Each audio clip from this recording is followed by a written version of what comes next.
मैं अपने बेटे को यूं अकेला चुप रहता नहीं देख सकती थी। वो बहुत ज्यादा टूट गया था, उसकी दुनिया वीरान हो गई थी।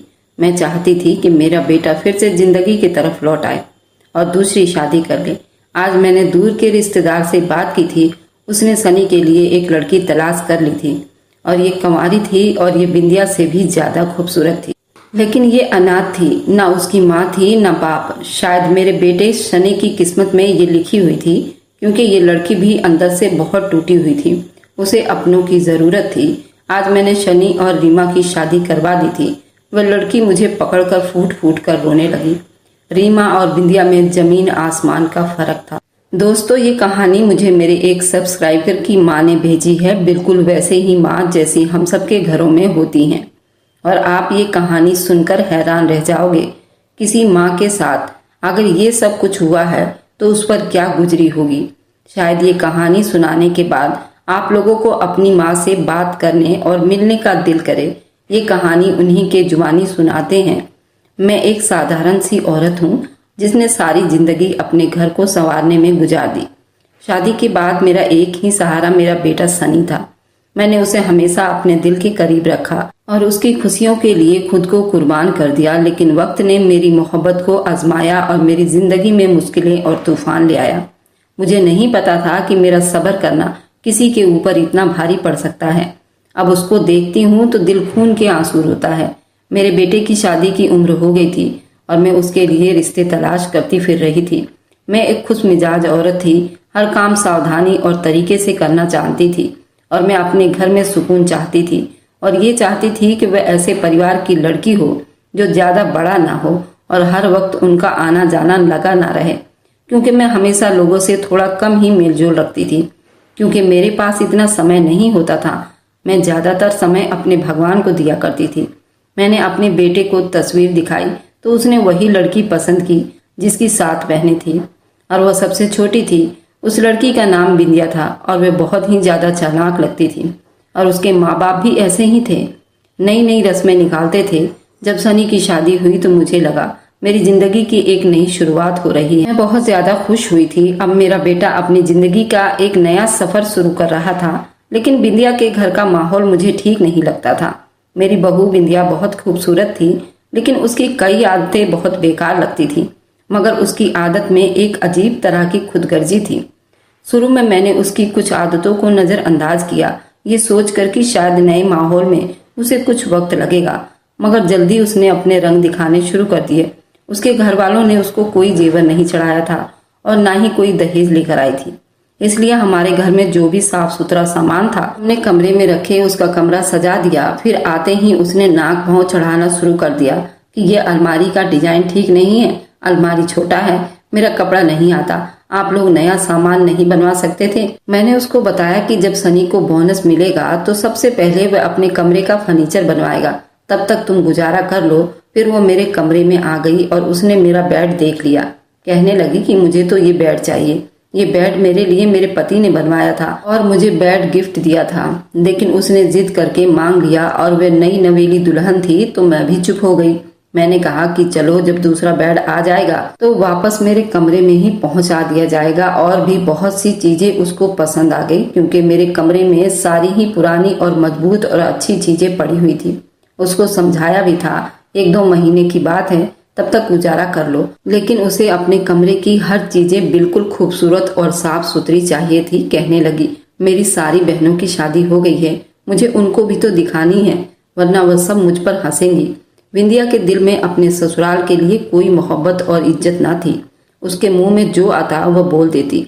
मैं उसको देखकर हैरान थी कि जब दुल्हन किसी के घर में आती है तो 3-4 महीने तो वो सब्र करती है। उसके बाद बेशक वह गालियां देने पर उतर आए, लेकिन 3-4 महीने या 2 महीने तो शर्माती है, जैसे उसे कुछ पता ही नहीं। वह एक मासूम बिल्ली है, लेकिन इसने तो आते ही शेरनी वाली हरकतें शुरू कर दी थी।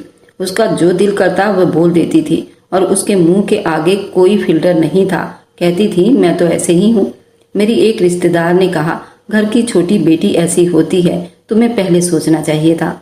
मैंने कहा ये कहाँ लिखा है, अगर कोई घर में छोटा है तो वो बदतमीजी करने का हकदार है। वह हमेशा अपने माँ बाप के साथ ज्यादा ही अटैच रहती थी। ससुराल वालों को कभी अपनी जिम्मेदारी समझने की कोशिश ना करती। हर दिन अपने घर वालों को फोन करती थी। पहले 1 घंटा अपनी माँ से बात करती, फिर 1 घंटा अपनी बड़ी बहन से बात करती, फिर उससे छोटी बहन से और फिर दूसरी बहन से, फिर मझली बहन से। आधे से ज्यादा दिन तो इसी तरह गुजार देती थी। मैंने एक बार प्यार से समझाया कि 3-4 दिन के बाद बात कर लिया करो, वे कौन सा विदेश रहते हैं या तुम दूसरे देश में रहती हो। कहने लगी नई नई शादी हुई है, मेरा दिल नहीं लगता। मैंने कहा कि बेटा दिल तो लगाने से लगता है ना। तो कहने लगी जब लग जाएगा तो बता दूंगी आपको। यहाँ तक तो ठीक था, लेकिन उसने एक और काम पकड़ा हुआ था। वह हमारे घर की चीजें उठा उठाकर अपने मायके पहुंचा रही थी। कभी कोई कीमती कपड़े, कभी बर्तन, कभी खाने पीने की चीजें। मैंने कई बार उसको ये सब करते देखा, मगर मैं चुप रहने में ही अच्छाई समझी। उसकी बहनें, उसकी माँ जब घर पर आती, कोई ना कोई चीजें देख लेती तो कहती कितनी खूबसूरत है, हम ले जाएं? वह कहती कि हाँ ले जाओ। कभी कोई डेकोरेशन का सामान उठाकर दे देती, कभी कोई बिस्तर, कभी कोई बेडशीट, कभी कपड़े, यहाँ तक कि फ्रिज से कोल्ड ड्रिंक, अंडा वगैरह भी दे दिया करती थी। मैं सोचती थी ये तो छोटी मोटी चीजें हैं, भगवान ने उनके नसीब में ही हमें दिया हो। मैं सोचती थी अब इन सब चीजों के पीछे मैं घर का माहौल क्यों खराब करूं। मेरा बेटा सनी कमाने वाला था और मेरा बेटा बुरा इंसान भी नहीं था, लेकिन खूबसूरत पत्नी के मिलने से उसके भाव थोड़े बदले हुए थे। अपने बेटे सनी को इस बारे में कभी कुछ नहीं बताया, क्योंकि मैं नहीं चाहती थी कि घर का सुकून बर्बाद हो। मैं समझती थी चलो पति पत्नी एक दूसरे के साथ हैं, घर में कोई लड़ाई झगड़ा नहीं होता, उनके लड़ने झगड़ने की आवाजें नहीं आती और ये खुशी की बात है, तो मुझे भी क्या समस्या हो सकती है। मैं वैसे भी शांत औरत थी। मेरे बेटे के अलावा मेरी कोई औलाद नहीं हुई थी। मेरी जिंदगी तो ऐसी गुजरने वाली थी। मैं कभी कभी थोड़ी परेशान हो जाती, लेकिन फिर अपने आप को संभाल लेती कि मैं भी अपनी जिंदगी अपने पति के साथ अच्छे तरीके से गुजारी थी, तो अब अपनी बहू को भी किसी बात से मना नहीं करूंगी।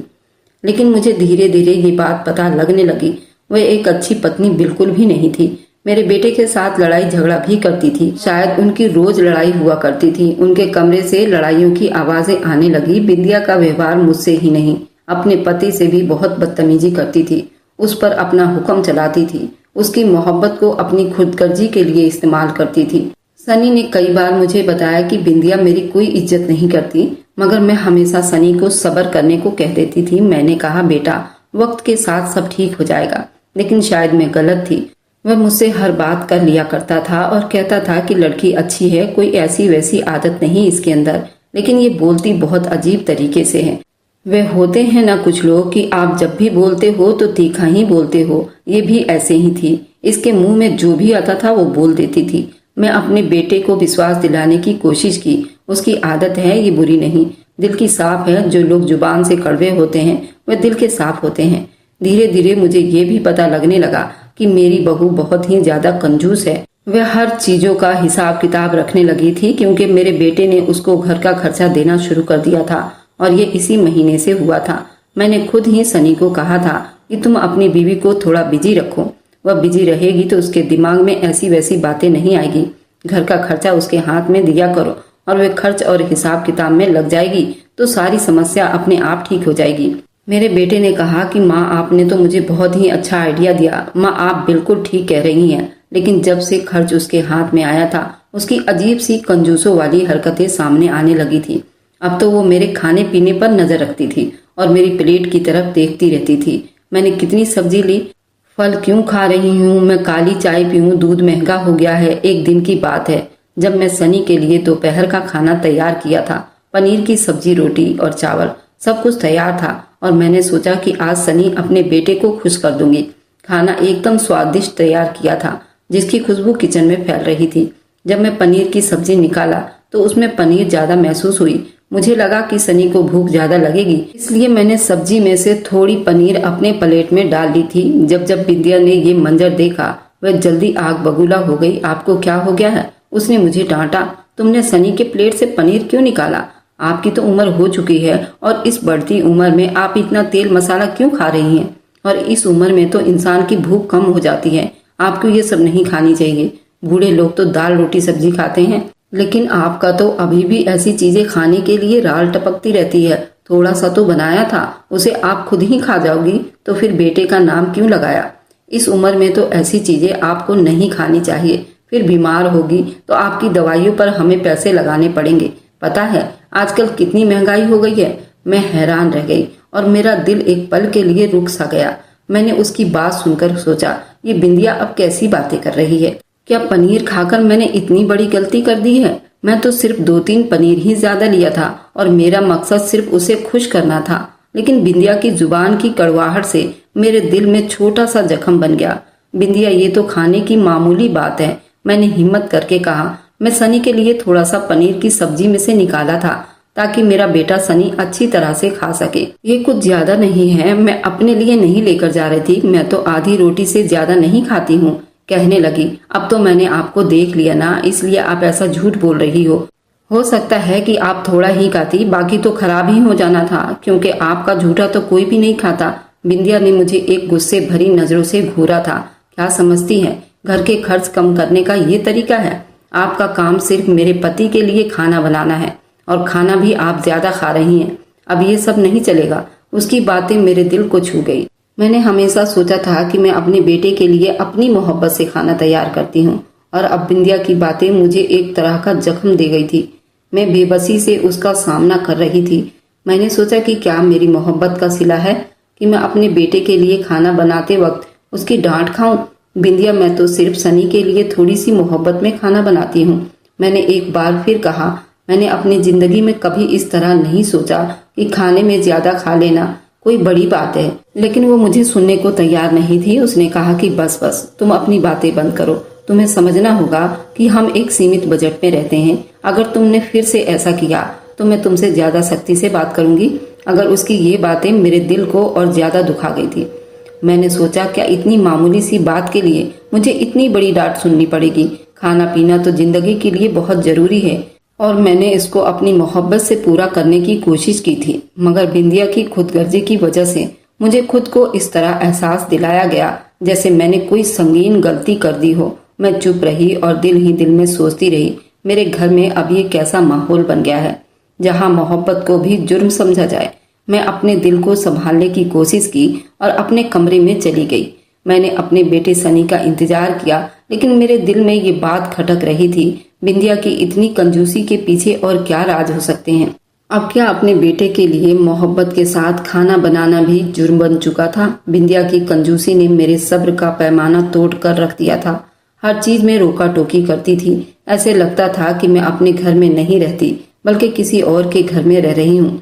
एक दिन की बात है, मैंने अपना भूख मिटाने के लिए किचन से थोड़ा सा खाना ले लिया, लेकिन मुझे सख्ती से रोक दिया। उसने कहा कि ये खाना सिर्फ मेरे और सनी के लिए है, आपको हर वक्त खाने की जरूरत नहीं। इस शब्द ने मेरे दिल पर किसी हथौड़े की तरह लगा था।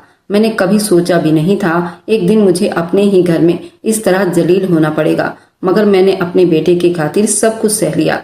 ये वही घर था जहाँ पर मैं खुशी खुशी रहा करती थी और मजे मजे का खाना बनाती थी। अपने पति अपने बेटे को खिलाया करती थी और मोहल्ले में भी दिया करती थी। रिश्तेदार मेरे घर पर आते और खाना खाते थे और तारीफें करते थे। जब चूल्हे पर बड़ा सा देगचा चढ़ा होता था, मैं खुश होती थी कि आज ज्यादा खाना बन रहा है, आज मेरे घर में मेहमान आए हैं। लेकिन जब से मेरी बहू इस घर में आई थी, अगर 2-4 मेहमान भी आ जाते थे तो उसको दबे दबे शब्दों में इतनी बातें सुनाती थी कि अब हमारे घर में किसी ने आना ही छोड़ दिया। और जिस घर में मेहमान नहीं आते उस घर में वैसे भी कहते हैं लक्ष्मी नहीं होती, क्योंकि वह अपने नसीब का खाने के लिए आते हैं। इसका मतलब कि हमारे घर में किसी के नसीब का खाना नहीं आ रहा था। खाना खाने के बारे में सोचना, खाना बनाना, ये किसी भी इंसान के लिए एक बहुत ही नॉर्मल बात होती है। इंसान को अगर खाने पीने के लिए रोका टोका जाए, उस घर में उसकी क्या इज्जत रह जाती है। लेकिन फिर भी मैंने ये सब कुछ बर्दाश्त कर लिया। पर उससे भी बड़ी मुसीबत मेरे सामने खड़ी थी जब मुझे एक दिन अपने ही घर में एक पर्ची मिली। जब मैंने अपने दोस्त के घर गई, मैंने उसे कहा, जरा देख कर बता कि इसमें क्या लिखा है। तो उसने ऐसी बात बताई कि मेरे कदमों के नीचे से जमीन निकल गई। ये डॉक्टर के पास की पर्ची है। इसमें इस औरत ने अपना बच्चा नुकसान करवाया है और इस पर्ची पर नाम है बिंदिया। मुझे लगा कि शायद ये सब कुछ गलती से हुआ होगा, लेकिन उस लड़की ने कहा ये गलत काम तो है ही, इस रिपोर्ट के अंदर लिखा हुआ है। और सबसे ज्यादा सदमा मुझे तब हुआ जब मुझे मालूम हुआ बिंदिया ने कई बार अपनी प्रेगनेंसी खराब करवाई है। मेरे दिल में हमेशा पोते पोती का शौक था। मैं अपने दिल में सपने सजा रखे थे, एक दिन मेरे घर में बच्चों की किलकारियां गूंजेंगी। लेकिन बिंदिया ने मेरे सपने को चकनाचूर कर दिया था। मैं माँ बनने की जिम्मेदारी से भी भागती थी।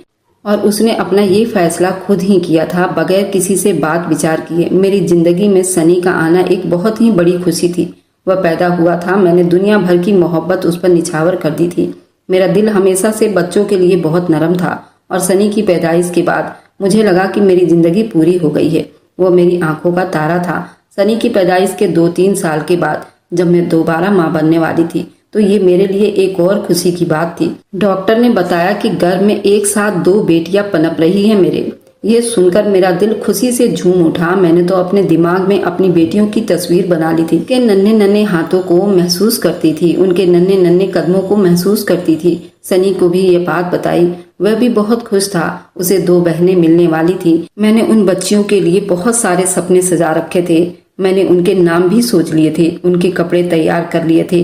मुझे लगता था अब मेरी जिंदगी में हर तरह खुशियां होगी और सनी को भी बहनों का बहुत प्यार मिलेगा। मगर किस्मत को कुछ और ही मंजूर था। एक दिन अचानक मेरी तबीयत बिगड़ गई।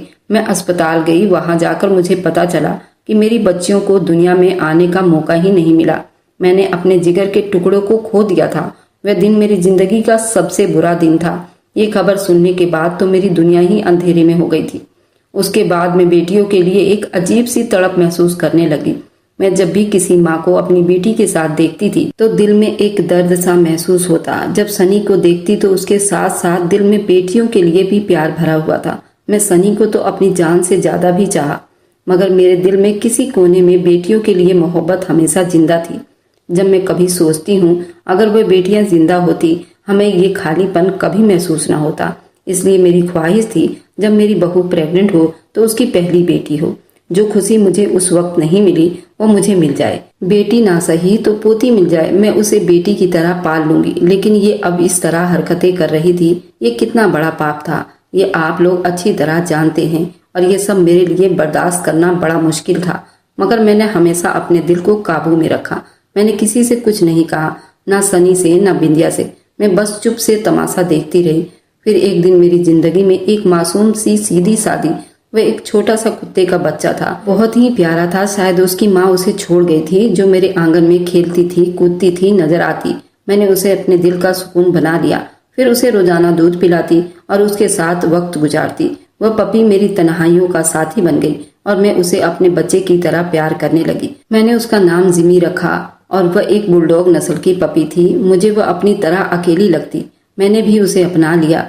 हर दिन वह मेरे पास आकर बैठ जाती। मैं अगर पूजा पाठ करती, चुपचाप कोने में बैठकर मुझे देखती रहती। पहले मैंने उसे खाना खिलाने की कोशिश की। मैं उसे रोटी वगैरह डालती थी, लेकिन फिर मुझे पता चला वह अभी बहुत छोटी है, वह रोटी नहीं खा सकती, लेकिन उसे दूध पीने की जरूरत है। आजकल मेरा सनी भी मुझसे दूर दूर रहने लगा, मेरा ख्याल ना रखता, मेरा हाल चाल ना पूछता। वह पपी भी मुझे ऐसे ही लगती थी। इसको इसकी माँ छोड़कर चली गई और मुझे मेरे बेटे ने नजरअंदाज कर दिया है। लेकिन जब ये बात बिंदिया को पता चली कि मैंने पपी को दूध पिला रही हूँ, उसका गुस्सा 7वें आसमान पर पहुँच गया।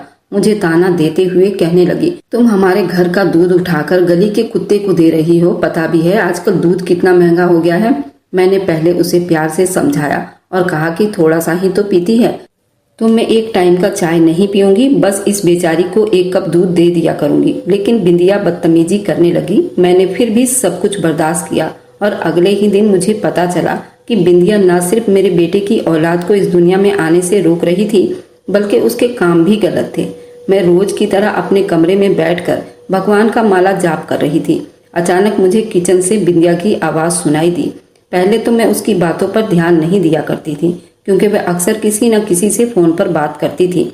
आज उसका बात करने का अंदाज कुछ अलग था। क्यों वह कुछ छुपाने की कोशिश कर रही थी।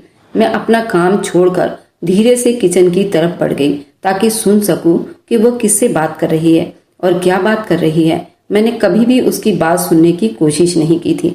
मुझे लगा बस जिद्दी है और सास की बातें नहीं मानना चाहती। घर में अपनी हुकूमत चलाना चाहती हो और उसकी सारी बहनें शादीशुदा हैं। उन्होंने मिलकर उसके कान भरे होंगे, इसको ट्रेनिंग दी होगी, उसे सिखाया पढ़ाया होगा, इसलिए वह इस तरह का व्यवहार करती है। लेकिन जब से मुझे पता चला था कि वो अपना ऑपरेशन करवा लिया करती थी, तब से ही मुझे उसके ऊपर बिल्कुल भी भरोसा नहीं था। मुझे पता होना चाहिए था कि वह छुप छुप कर किससे बातें करती थी। जब मैं उसके पास पहुंची तो वो बड़ी चौकन्नी होकर किसी से कह रही थी कि तुम्हें पता है मैंने सुनार की दुकान में सोने का सेट देखा था, बहुत ही खूबसूरत था। दिल चाहता है कि वह अपने लिए खरीद लूं, मगर उसके लिए मुझे बहुत सारे पैसे जमा करने पड़ेंगे। मैं ये बात सुनकर चौंक गई और मेरे दिल में सवाल उठने लगा कि बिंदिया किस तरह से इतने पैसे जमा कर रही है। जब उसकी कंजूसी और घर के हालत पर ध्यान दिया तो महसूस किया था, लेकिन अब उसका मकसद मुझे समझ में आने लगा था। वह सिर्फ अपने लिए पैसा जमा कर रही थी, ना कि घर या अपने पति के लिए। वह फोन पर आगे बोलती गई, इसलिए मैं इतनी ज्यादा कंजूसी करती हूँ, हर चीज को बचाती हूँ ताकि पैसा जमा कर सकूं। घर के खर्च कम से कम कर दिए हैं और कोई भी चीज बगैर सोचे समझे खर्च नहीं करती। आखिर वह सोने का सेट मेरा सपना है और उसे हर हाल में खरीदूंगी। सनी तो मुझे एक्स्ट्रा पैसा देता ही नहीं, बस घर के खर्च के पैसे देता है। कहता है कि फिलहाल इतने ही सैलरी है, इसलिए मैं घर के खर्चे में से ही अपनी चीजें लेने की पैसा जमा करती रहती हूँ। बहुत ही ज्यादा कंजूसी से काम करती हूँ। सबसे ज्यादा तो मैंने अपनी सास का खर्चा कम किया है। पहले तो नाश्ते में अंडे भी खाती थी और अब मैंने अंडे बंद कर दिए हैं। पनीर और अंडे ये सब तो मैंने बिल्कुल ही बंद कर दिया है। दाल बनाती हूँ अपनी सास के लिए, कभी कभी थोड़ा पनीर बना लेती हूँ अपने लिए, लेकिन सास का खर्चा बचाने से मुझे बड़ा फायदा हुआ है। ये सुनकर मुझे बड़ा अफसोस हो रहा था, लेकिन मैंने फिर भी उफ तक ना किया। जो निवाला मेरे नसीब का है वो मुझे मिलकर ही रहेगा। ये बात सुनकर मेरा दिल जैसे धड़कना बंद हो गया। मैंने अपनी पूरी जिंदगी में इतनी खुदगर्ज औरत नहीं देखी थी। बिंदिया को हमेशा कंजूस जरूर समझा था, लेकिन ये अंदाजा नहीं लगाया था वह इतनी खुदगर्ज हो सकती है। अपने पति और सास की परवाह किए बगैर अपनी इच्छाओं को पूरा करने के लिए वह पैसे बचा रही थी। घर के खर्च कम करके, मुझ पर जुल्म करके और सनी के साथ बदतमीजी करके बस सिर्फ और सिर्फ अपनी दुनिया बनाने में लगी हुई थी। जब वो फोन पर अपनी सहेली से कह रही थी कि मुझे कोई फर्क नहीं पड़ता कि घर के लोग क्या सोचते हैं, मैं अपना सेट लेकर रहूंगी और वह सेट मेरी शान है, मेरी पहचान है, तो मेरा दिल भर आया। मैं सोचने लगी, ये वही बिंदिया है जिसे मैंने हमेशा अपनी बेटी समझकर इज्जत दी। मैंने कई बार घर के माहौल ठीक करने के लिए चुप रही। मैंने अपने बेटे के सामने कभी शिकायत न की। मैं वो बातें सुनकर वापस अपने कमरे में जाने लगी, क्योंकि मैं नहीं चाहती थी बिंदिया को पता चले कि मैंने उसकी बातें सुन ली है। दिल में एक अजीब सा दर्द था जो मुझे कांटे की तरह चुभ रही थी। बिंदिया की बातें सुनकर वापस मैं अपने कमरे की तरफ जा रही थी। अपने दिल में एक बोझ सा महसूस कर रही थी। घर में इतने साल गुजारने के बाद भी बिंदिया की हकीकत आज मुझ पर खुल गई थी। वह सिर्फ अपने लिए जी रही थी। उसका घर, उसका पति जो मेरे साथ व्यापार कर रही थी, असल में वह अपने लिए ये सब कर रही थी। मैंने हमेशा उसे एक जिम्मेदार बहू समझा था, अपने पति और सास का ख्याल रखती है, लेकिन उस दिन मुझे अंदाजा हुआ वह कितनी खुदगर्ज है। उसकी कंजूसी के पीछे सिर्फ एक मकसद था, अपनी इच्छाओं को पूरा करना चाहती थी। उसको किसी की परवाह ही नहीं थी। मैंने अपने दिल को संभालने की कोशिश की। मैंने सोचा कि मैं बिंदिया के इस व्यवहार के बारे में सनी को जरूर बताऊंगी, लेकिन फिर जल्दी ख्याल आया कि अगर मैं सनी से शिकायत की तो घर का सारा माहौल खराब हो जाएगा। मैं हमेशा से घर में सुकून और राहत चाहती थी और इस बात से डरती भी थी कहीं मेरा बेटा किसी मुश्किल में न पड़ जाए। लेकिन उस दिन से मेरे दिल में बिंदिया के लिए एक शक पैदा हो चुका था। उसकी खुदगर्जी, उसकी कंजूसी, अपने घर वालों से इतना लगाव मुझे तकलीफ दे रही थी। मैंने कई बार उसकी चालाकी महसूस की थी, लेकिन हमेशा अपनी आंखें बंद कर ली कि शायद ये बदल जाएगी, फिर ये कुछ समय के लिए है, बाद में ठीक हो जाएगी। लेकिन जब मैं अपनी आंखों से ये हकीकत देखी और अपने कानों से सुनी कि बिंदिया अपनी इच्छाओं के पीछे हर चीज की कुर्बानी देने के लिए तैयार है, तो मेरी बर्दाश्त खत्म हो चुकी थी। घर में वह चीज जिन पर बिंदिया ने कभी पैसा खर्च नहीं किया था, अब मेरे सामने एक एक करके सारी हकीकत खुलती जा रही थी। कभी वह सब्जियों में कम खरीदती थी, कभी दूध में पानी मिला दिया करती थी, कभी घर और जरूरी सामानों को कम कर दिया करती थी। मैंने उससे पूछा तो वो हमेशा कोई न कोई बहाना बना देती और मैं भी उसकी बात मान लेती थी। शायद घर के खर्चे ज्यादा हो गए हों। उस दिन की बातों ने मेरी आंखें खोल दी कि असल में वह ये सब कुछ अपने लिए कर रही थी, ताकि अपने सपनों को पूरा कर सके। उसको सोने का सेट और अपनी शान दिखाने की इच्छाएं मेरी आंखों में कांटे की तरह चुभने लगी थी। और ऐसे ही कुछ दिनों में बिंदिया का व्यवहार पूरी तरह से बदल गया था। बिंदिया ने मुझे पूरी तरह से नजरअंदाज कर दिया था, जैसे मैं इस घर की कोई मामूली चीज हूँ। इसका मुझ पर जुल्म और दबाव बढ़ता जा रहा था। मेरे दिल में उसके लिए नफरत और गुस्सा बढ़ता जा रहा था। एक दिन जब सनी ऑफिस से घर आया था और मैं अकेले घर में थी, बिंदिया फिर फोन पर किसी से बात कर रही थी। मैंने उसकी बातों पर ध्यान दी तो वह अपने सहेली से कह रही थी कि बस थोड़ा सा और सब्र करना है, फिर जब सोने का सेट मेरे पास होगा तो सबको दिखा दूंगी कि मैं क्या कर सकती हूँ। उन लोगों को तो पता भी नहीं चलेगा कि मैं कैसे कैसे पैसे जमा किया है। ये सुनकर मेरे दिल जैसे टुकड़े टुकड़े हो गए। मैं अपनी पूरी जिंदगी अपनी जरूरत के पीछे रखकर घर वालों की सेवा की थी और आज मेरी बहू मुझ पर जुल्म करते हुए अपने लिए सोना जमा कर रही थी। मुझे हिम्मत ना थी कि उसका सामना कर सकूं, लेकिन मैंने दिल में ये ठान ली कि अब मैं और ज्यादा चुप नहीं रहूंगी। मैंने सोचा कि जो कुछ विंध्या कर रही है उसका अंजाम जल्दी उसके सामने आएगा, क्योंकि दुनिया में कोई भी जुल्म ज्यादा दिन तक नहीं चलता। यही सोचकर मैंने खुद को संभाला और दिल में सब्र कर लिया कि शायद वक्त मुझे जरूर इंसाफ दिलाएगा और विंध्या उसके कर्मों की सजा जरूर मिलेगी। जिमी रोज मेरे आसपास आकर बैठ जाती थी। अब तो उसे पता चल गया था कि यहाँ से दूध और खाना मिलता है, इसलिए वो बार बार आती थी, अपना छोटा सा सर मेरे पाँव के ऊपर रगड़ती और वो पंजों से मुझे नोचती, मुझे दूध मांगती। बिल्कुल किसी छोटे बच्चे की तरह थी। वो बहुत प्यारी और नरम और नाजुक। उसके साथ मेरा दिल लगा रहता था। अगर कोई इंसान परेशान है और वे कुत्ते को पाल ले तो उसका डिप्रेशन खत्म हो जाता है। मुझे जिमी को दूध पिलाना ही होता था और मैं उसे बहुत ही थोड़ा सा दूध देती थी, लेकिन विंध्या ने तो मेरे साथ लड़ाई झगड़ा करने की ठान ली थी। उसे इस बात का अब गुस्सा आने लगा था। एक दिन वो बहुत ही बदतमीजी करने लगी। उसने मुझे कहा, खबरदार जो तुमने इस कुत्ते को दूध पिलाया तो। मैंने उसे कहा, ये दूध मेरे बेटे के पैसे से आता है, मेरा इतना हक तो बनता ही है, अपने लिए नहीं लेती हूँ। यूँ समझो कि अपने हिस्से का इस पपी को पिला देती हूँ। मासूम है, वह किसी छोटी बच्ची की तरह है। बिंदिया मुझसे बदतमीजी से बोलने लगी कि अगर बच्चे का इतना ही शौक है तो अनाथ आश्रम से बच्चे लाकर पाल लो और अपने जो सोने के जेवर छुपा रखी हो ना, वो बेचकर इस पपी को दूध पिलाती रहो। फिर मुझे भी गुस्सा आ गया। मैंने कहा कि लगता है कि बच्चा अनाथ आश्रम से लेकर ही आना पड़ेगा, क्योंकि तुम तो मेरे बेटे की औलाद को इस दुनिया में आने ही नहीं दोगी। अब क्या तीसरी बार भी ये सब करने का इरादा है तुम्हारा? उसकी आंखें फटी की फटी रह गई। ये मैंने उसको पिछले 1.5 सालों में पहली बार कोई जवाब दिया था। वह भी इतने आराम से बोला, गुस्सा नहीं किया था, लेकिन उसके लिए तो ऐसा ही था जैसे उसके मुंह पर किसी ने थप्पड़ मार दिया हो। आखिर उसको पता चल गया था कि मुझे पता है वह हर बार क्या करती है। फिलहाल उसके दिल में ये डर आ गया था कि मैं ये बात सनी को बता दूंगी। मैं चाहती तो बता भी देती, लेकिन मैंने अभी तक नहीं बताया था। अगर देखा जाए तो मेरे हाथ में कितना बड़ा पत्ता था, लेकिन मैंने उसे फेंका नहीं था, क्योंकि मैं इस तरह की नहीं थी। वह रिपोर्ट की पर्ची अभी भी मेरे पास थी। मुझे गुस्सा आ गया। उसने मुझे ऐसी बात क्यों की? छोटी सी पप्पी के लिए उसके घर में दूध नहीं है? वे कितना दूध पीती थी। कहने लगी, बुढ़िया खूसट, तेरे तो बड़े नखरे हैं और बड़ी तेज नजरें हैं तेरी, लेकिन ये बात याद रखना, तेरे बेटे को मैंने अपनी मुट्ठी में कर लिया है। अब वह तेरी कोई बात नहीं मानेगा। मैंने कहा, ऐसा बेटा जो एक औरत की मुट्ठी में चला जाए वह तुम्हें ही मुबारक हो। मैं उसे नजरअंदाज करती हुई दूध निकाल कर ले गई और दूध ले जाकर जिमी के सामने रख दिया। लेकिन वहां पर बिंदिया अचानक से आ गई। उसने जिमी को इतनी जोर से धक्का दिया, वो बेचारी डर के मारे वहां से भाग गई। ये बात मुझे बहुत बुरी लगी थी कि पता नहीं बेजुबान जानवर को कहीं चोट न लग गई हो। मैंने कहा कि पागल हो गई हो क्या कर रही हो? तो कहने लगी, तूने मुझसे पंगा लेकर बहुत बुरा किया है। आज मैं तुझे तेरी औकात याद दिला दूंगी। इस कुत्ते का जूठा दूध तुझे पिला दूंगी, तुम्हें पीना ही होगा। उसके ऐसे शब्द सुनकर मेरे दिल पर गहरा घाव हुआ था। मैंने कभी सोचा भी नहीं था कि बिंदिया मुझे इतनी जलील करेगी। मैंने उसे कहा, तेरा दिमाग खराब तो नहीं हो गया? तो कहने लगी, अगर तुमने ये दूध नहीं पिया तो फिर अंजाम बहुत बुरा होगा। ऐसा फसाद करूंगी इस घर में, याद रखूंगी। मैं नहीं चाहती थी ऐसी घर में कोई फसाद हो। मुझे गुस्सा तो बहुत आ रहा था, मगर मैंने चुपचाप उसकी बात मान ली और वह दूध पी लिया। दिल में एक अजीब सी चुप्पी थी, जैसे मैंने अपनी इज्जत की बलि चढ़ा दी हो। लेकिन मैं भगवान पर बहुत विश्वास करती थी। मुझे पता था भगवान मेरे साथ जरूर है। बिंदिया को उसके जुल्म की सजा जरूर मिलेगी। वह हंसने लगी।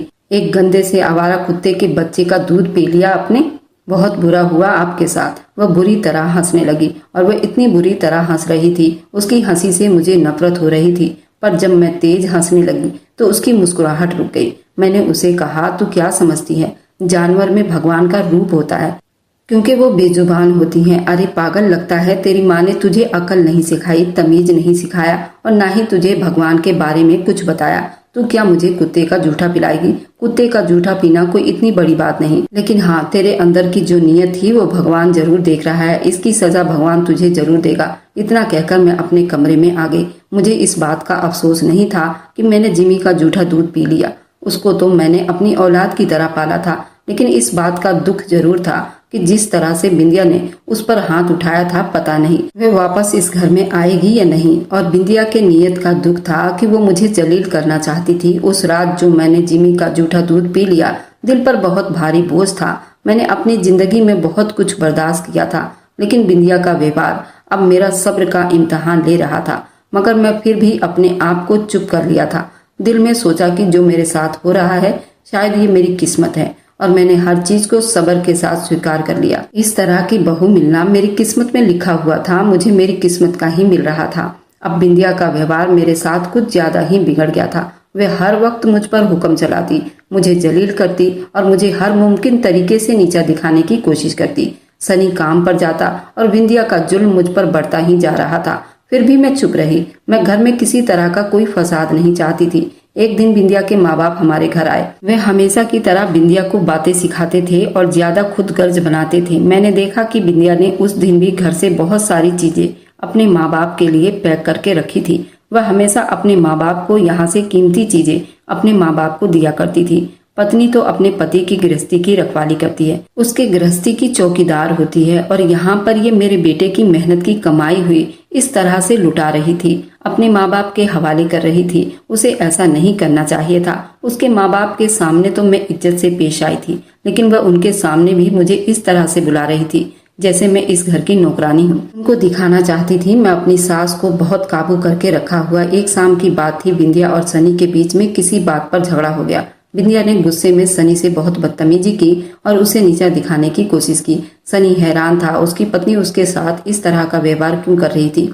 वह बहुत बर्दाश्त करता रहा, मगर उस दिन बिंदिया ने हद पार कर दी। बिंदिया ने सनी को कहा, तुम्हें क्या लगता है मैं तुम्हारी गुलाम हूँ? मुझे अपनी जिंदगी को तुम्हारे लिए बर्बाद नहीं करना, और ना ही तुम्हारे घर वालों के लिए। बिंदिया लड़ झगड़ कर घर से बाहर चली गई और शाम तक घर न आई। मेरा बेटा सनी बहुत परेशान हो रहा था, आखिर मेरी पत्नी इतने समय तक कहाँ है। फिर मुझसे रहा नहीं गया तो मैं भी बोल पड़ी थी, तुम्हें उसके घर जाकर देखना चाहिए, क्योंकि रात के 10 बज गए थे और बिंदिया अभी तक घर नहीं आई थी। फिर मेरा बेटा और मैं सनी के ससुराल गए। हमने बिंदिया के बारे में पूछा तो उसके माँ बाप ने कहा यहाँ तो नहीं आई है, लेकिन उनके बीच वाली बेटी के यहाँ उसकी ननद की मंगनी थी, तो शायद बिंदिया वहाँ पर होगी।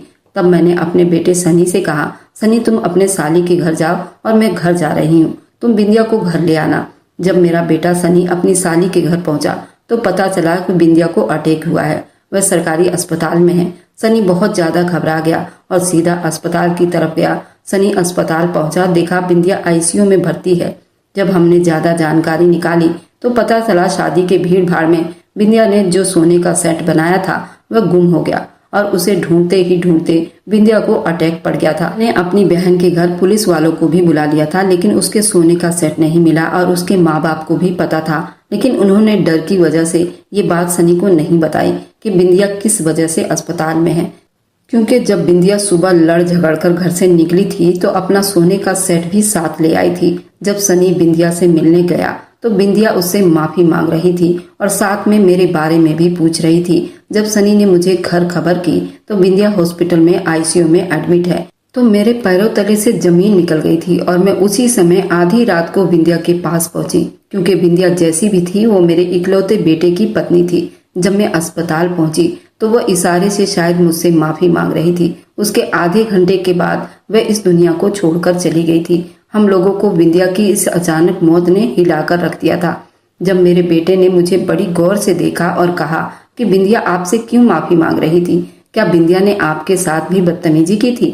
तब मैंने सनी को शुरू से लेकर एंड तक की सारी कहानी सुना दी।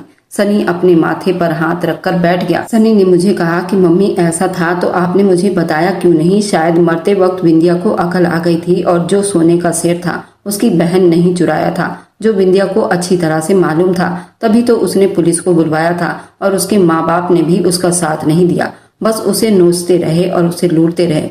और अंत में जब उसे एहसास हुआ तो वो मौत के करीब पहुंच चुकी थी। उसे शायद अपने सोने का सेट गुम हो जाने पर सदमा हो गया था, और उसे ये भी पता चल गया था कि ये सब मेरी गलती का ही नतीजा है, क्योंकि उसे बुरी तरह से उसके बहनों ने लूट लिया था। और उसे तब होश आया जब उसका सब कुछ छिन चुका था।